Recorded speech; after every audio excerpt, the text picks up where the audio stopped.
Chapter 28, Dead End in Vinland. The Vikings were going west were restless, vagrant island hoppers. A look at the map in those far northern latitudes just below the Arctic Circle, where later history has given us little reason to look with interest, helps us understand the Norsemen's way west. In the waters between the Arctic Circle and 60 degrees north latitude, all across the ocean from Bergen to American shores, land is encountered about every 500 miles.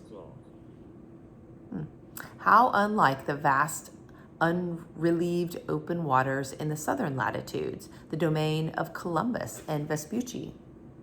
By about 700, they had reached the Faroe Islands, some 200 miles north of Scotland, and then in 770 went on and began settling Iceland. From the Hebrides off the northwest coast of Scotland, the Norse went on to Ireland, where they founded Dublin in 841. When the learned men of Christian Europe heard that the Vikings had settled in Iceland, they called that land Thule. This name that Polybius and Ptolemy had applied to the most northern land on earth became Ultima Thule to describe the furthest goal of any human endeavor. But the ultimate Thule of learned Europe was no ultimate Thule for the unlettered Vikings, who stumbled on from one Ultima Thule to another, in defiance of classical literature and Christian dogma. By about 930, it seems that most of Iceland's habitable land was fully occupied. The tyranny of King Harald Fairhair, who was unifying Norway, drove out many petty chiefs. The familiar land shortages and the vague hope for better things produced another swarming, which soon filled Iceland itself to overflowing. And famine 40 years later increased the pressure for Norse Icelanders to move on. The movement to settle Greenland, the Vikings' next Ultima Thule, was led by a habitual criminal named Eric the Red. In 982, when Eric had been outlawed for manslaughter from his native Norway, he fled to Iceland, where he settled at Hakadal in the west. Outlawed for more killings, he moved on to a town on Breida Fjord, on a peninsula reaching out from Iceland's west coast. And when he was outlawed again for more killings and sentenced to 3 years banishment, he decided to go still farther west. This time, he sailed out toward a rumored land which had been reportedly sighted a half century earlier by a storm-driven Norwegian sailor called Gunnbjorn. When Eric had sailed only about 500 miles westward, he discovered to his delight that the rumors had substance. Finding a vast subcontinent, he sailed down Greenland's east coast to Cape Farewell. From there, Eric reached up its western coast, where he found inviting grassy slopes, impressive fjords, and headlands reminiscent of his native Norway. During 3 years of his banishment, Eric and his crew laid out sites for farms and homesteads. The land was rich in game animals, bears, foxes, and caribou. The sea was full of fish and offered large sea mammals, seal, and walrus. Even the air provided a harvest, clouds of birds, all innocent of the hunter and ready for the catching. Best of all, there was no sign of earlier human habitation. Hoping that a flattering name would help him recruit settlers, Eric christened this new country Greenland. When his 3 years banishment had expired, he returned to congested Ireland to gather settlers. In 986, he sailed from Iceland again, this time with an immigrant fleet of 25 ships carrying men and women and domestic animals.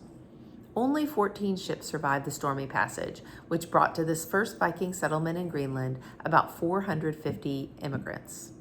Some of Eric's party stayed at an inlet just west of the southern tip. Others went farther north along the western coast. Although the climate, like that of Iceland, was not well suited to agriculture, people raised cows, horses, sheep, pigs, and goats, and could live well enough off their butter, milk, meat, and cheese. Excavation of the remains of Eric's own farm has revealed a surprisingly spacious and comfortable establishment with thick walls of stone and turf against freezing wind and heavy snow. Again and again, we witness this familiar scenario of the seagoing Viking vagrants on the lookout for any likely landing. Finding a place by accident, they would then remain as settlers. The Vikings had discovered Iceland when a certain Swede, Gardar Svarvarsson, pressed by his mother, Asiris, and seeking his wife's inheritance in the Hebrides, sailed out from Scandinavia and was driven off course. He accidentally encountered Eastern Iceland. Later, as we have seen, it was another storm-driven sailor who came upon some unexpected lands to the south and west of Iceland, and when Eric the Red pursued that report, he ran into Greenland. The Viking encounter with Vinland would be one more version of the same plot. The story of the accidental Viking settlements in America begins with Bjarni Herjolfsson, who owned a ship that traded between Norway and Iceland. In the summer of 986, he took a full cargo to Iceland, intending to follow his usual practice of spending the winter there with his father, Herjolf. This time, dismayed to find that Herjolf had sold his estates in Iceland and had already left for Greenland with Eric the Red's party, Bjarni and his crew decided to follow. They must have known that passage to the southwestern fjords of Greenland was dangerous. Of course, they had never made the journey before, and they had no chart or compass. They could not have been surprised when they were fogged in and lost their bearings. When finally they sighted a land level and covered with woods, Bjarni knew that this could not be Greenland. Following the coast, they first found more flat and wooded country, and farther north, all they saw was glacier-covered mountains. Being a practical and incurious man who had gone looking for his father in Greenland, Bjarni was simply puzzled and troubled. He refused to let his crew go ashore, turned his prow out to sea, and after 4 days sailing, arrived at Herjolfsnes, the exact place he had been seeking, on the southwestern tip of Greenland. The Greenlanders' sagas preserve the record of Bjarni's glimpse of that unsought, unidentified land to the west, which would prove to be America. For the next 15 years, there is no record that any other Greenlanders found out what the storm-driven Bjarni had seen.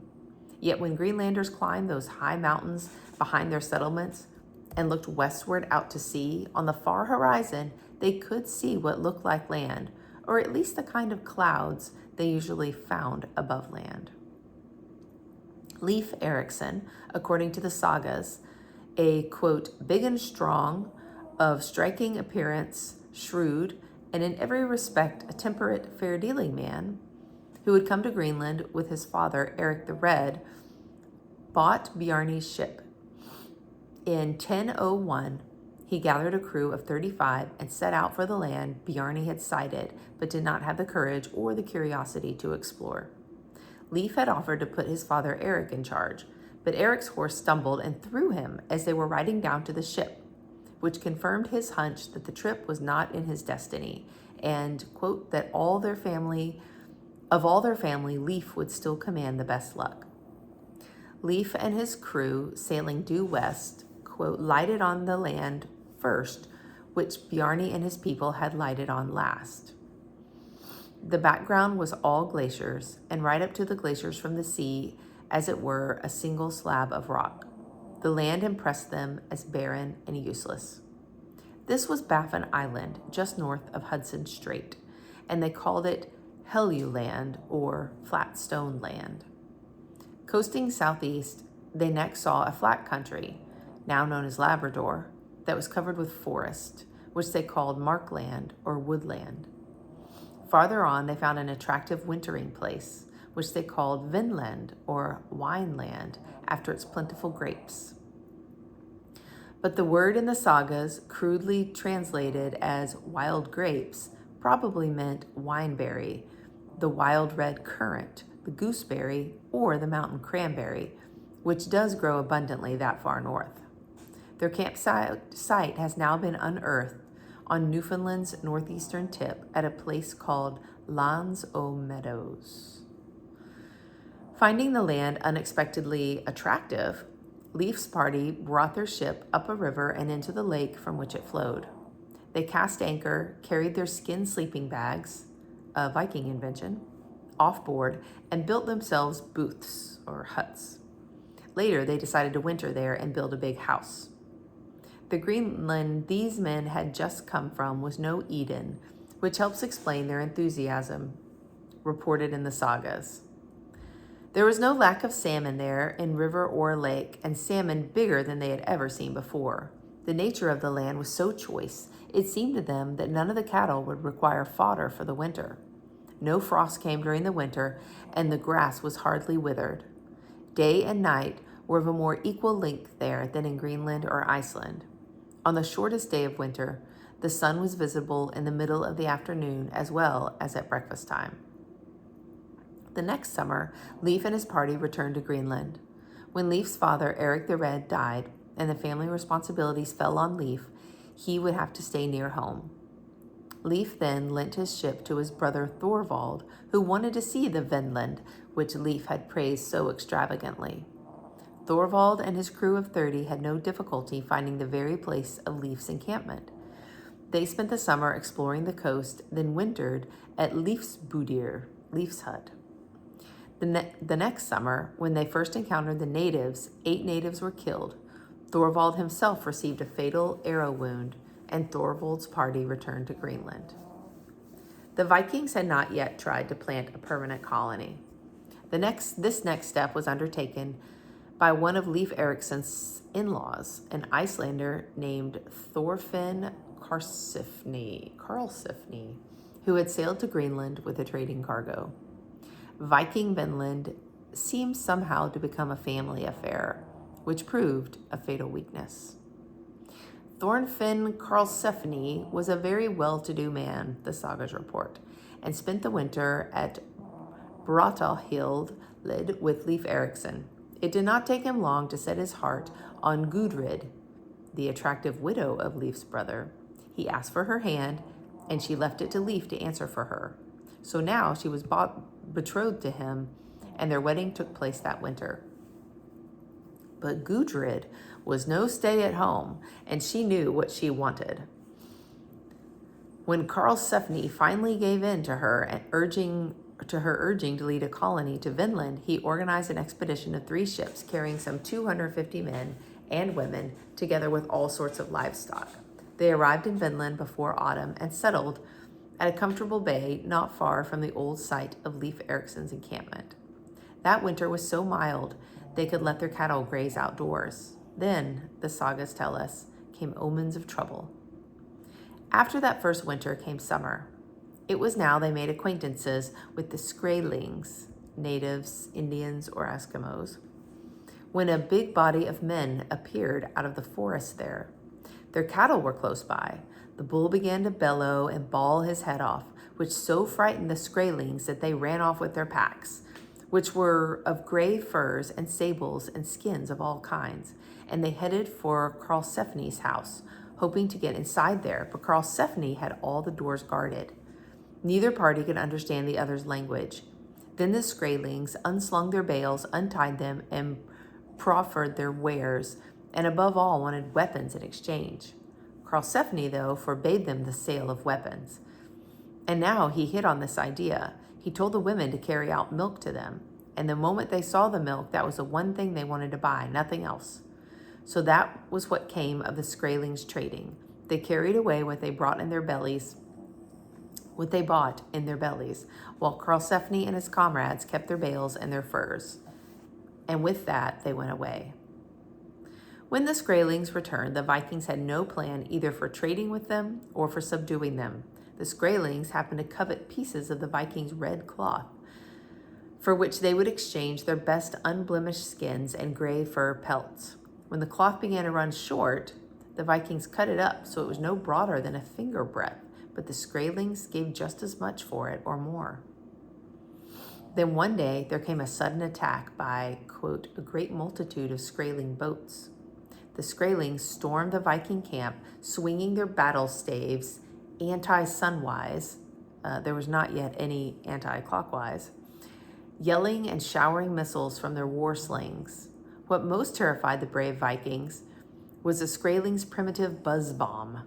When the Skraelings launched this ball-shaped object, probably a blown-up moose bladder, fearless Freydis, Leif Erikson's sister, daughter of Eric the Red, came out of doors and saw how the Vikings had taken to their heels. "Why are you running from wretches like these?" she cried. "Such gallant lads as you! I thought for sure you would have knocked them on the head like cattle. Why, if I had a weapon, I think I could put up a better fight than any of you." They might as well not have heard her. Freydis was anxious to keep up with them, but was rather slow because of her pregnancy. She was moving after them into the forest when the Skraelings attacked her. She found a dead man in her path, Thorbrand Snorrason. He had a flat stone sticking out of his head. His sword lay beside him. She picked it up and prepared to defend herself with it. The Skraelings were now making for her. She pulled out her breasts from under her shift and slapped the sword on them, at which the Skraelings took fright and ran off to their boats and rowed away. Karlsefni's men came up to her, praising her courage. The Skraeling threat, reinforced by a creature they described as a hopping uniped who shot poisoned arrows, drove these Vikings out of Newfoundland and back to Greenland. There, Freydis organized what proved to be the final Viking expedition to Vinland. Arriving slightly ahead of Freydis, two Icelandic brothers, Helgi and Finnbogi, had promptly occupied Leif's house. When she arrived in Vinland, the brothers explained they expected to share the house with Freydis's crew, but she dispossessed them and taunted her husband with cowardice. He could not endure this baiting of hers. He ordered his men to turn out immediately and take their weapons, which they did, and crossed straightway to the brothers' house and marched in on the sleeping men, seized them and bound them and led them outside, each man as he was bound. And Freydis had each man killed as he came out. Now all the men were killed, but the women were left, and no one would kill them. "Hand me an axe," said Freydis, which was done, and she turned upon the 5 women they had there and left them dead. Freydis seized the brothers' possessions, which she distributed among her crew to persuade them not to reveal her crimes. Early the next spring, in the brothers' ship, Freydis and her party sailed back to Greenland. They gave out the story that the brothers had decided to remain behind. Leif tortured 3 of her crew to learn the truth. He still did not have the heart to punish his own sister, but he laid a curse on her and all her offspring, which seems to have had some effect. By the year 1020, the Viking settlements, the first recorded European settlements in America, had left history and entered the domain of the archaeologists. After 1200, the Greenland climate grew colder, glaciers moved southward, the timberline moved lower down the mountains. As the sea temperature sank, the ice drifting off the north coast of Iceland began to envelop Cape Farewell at Greenland's tip, and so shut off the Viking settlements up the western coast. Expanding polar ice imperiled the familiar seaways to Greenland from Iceland and Norway. Meanwhile, too, Greenland's special products began to lose their markets. Furs now poured out of northern Russia.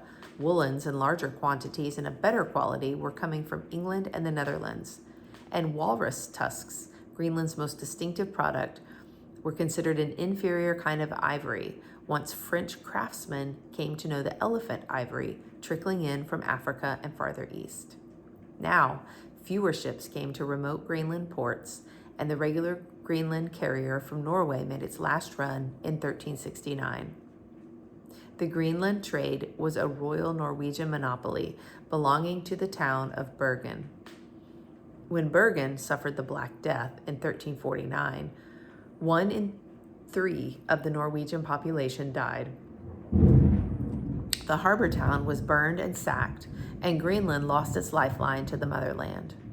After the Black Death also decimated Greenland, the Eskimos, Greenland's Skraelings, advanced southward to take possession of Viking settlements. Pious Christian chroniclers imagined that Greenland was being punished for having abandoned the true faith, though there was not a shred of evidence for apostasy. Before the end of the 14th century, the Viking settlements in Greenland, like those in Vinland, were only a memory. The Vikings were probably the first European settlers in America.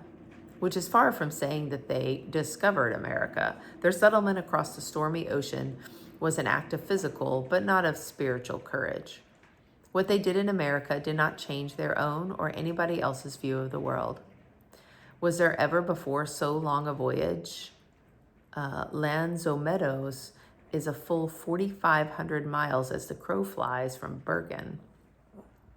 That made so little difference. There was practically no feedback from the Vinland voyages. What is most remarkable is not that the Vikings actually reached America, but that they reached America and even settled there for a while without discovering America. Their America was no new encounter. In fact, these voyages were hardly an encounter at all. The word encounter, Latin in, contra, opposite, against, means a coming up against, a meeting that conflicts with the familiar or the already known. The Viking westward movement across the North Atlantic from Bergen remained in the same climactic zone. From Bergen to Iceland, a sailor went only a few degrees of latitude to the north. The Viking settlements in Greenland were on the same latitude as Bergen, and southward to Vinland offered only some 10 degrees. The Vinland climate proved somewhat milder, but to the Greenlander, the Vinland flora and fauna were not exotic.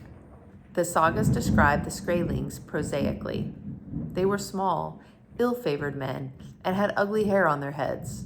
They had big eyes and were broad in the cheeks. The two Vinland curiosities were the Skraelings' moose bladder buzz bomb and an occasional hopping uniped. Between the two cultures that met in Vinland, there was no difference. The Vikings, it turned out, had not the technology, the will, or the manpower to dominate or enslave the Skraelings. Nor had they materials, the will, or the organization to develop a Viking Skraeling trade. The appeal of their red cloth to the Skraelings was purely accidental. If the Vikings, like their Spanish and Portuguese successors in America, had possessed firearms, they might have scared away the Skraelings and dug in. With ships larger than their 76-foot Nor, the Vikings might have brought more settlers, and then might have had the supporting manpower. But their most important contribution to ship design, to the steerboard, their kind of rudder on the right side, was hard to use on larger vessels. The Vikings had neither chart nor compass when they reached America. Their usual technique of navigation depended on intimate acquaintance with the seas to be traversed. It was not much help in remote parts and could hardly be used at all in strange latitudes.